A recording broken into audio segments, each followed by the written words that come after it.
We've just published our 2019 Outlook report, Always Darkest Before Dawn, and I want to explain three things in it to you.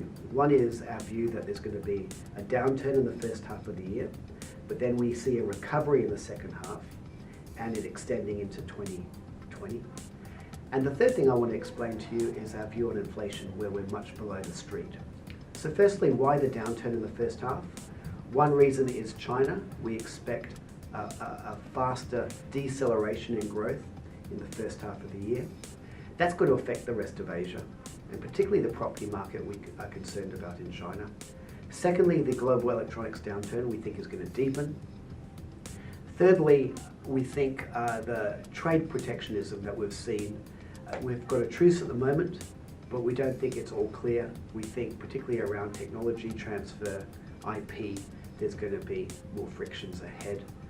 And the final thing I would say is that property markets are starting to correct in Asia, particularly Northeast Asia, at a time when growth is slowing and there's a lot of corporate debt. So we do see credit markets in particular coming under pressure as we enter the new year. The recovery, the reasons for that are firstly policy. We expect the Fed to pause after a hike in March, could be earlier. And that combined with China, eventually when growth slows so much, it's going to worry policymakers in Beijing to do a much bigger policy stimulus. Those two things are going to be very supportive for Asia. Another support is going to be the terms of trade, which we see catching a strong tailwind around Q3. Oil prices staying low is good for Asia, but the electronics cycle eventually starting to turn up in Q3.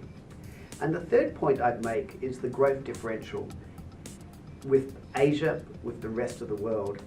It's actually been narrowing in recent years, but we think as we get into the second half of next year, advanced economy growth slowing, Asia starting to pick up, it's going to start widening again and continuing to widen into 2020.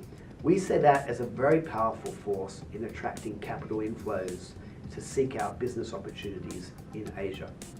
So positive in the second half. Final thing is inflation. We are below the street in our forecast for inflation for every single country in Asia in 2019, and we're very comfortable with that. Growth slowing in the first half, oil prices coming down, and the structural factor of this digital technology wave that we believe is still just coming to Asia is going to be a very powerful disinflationary force.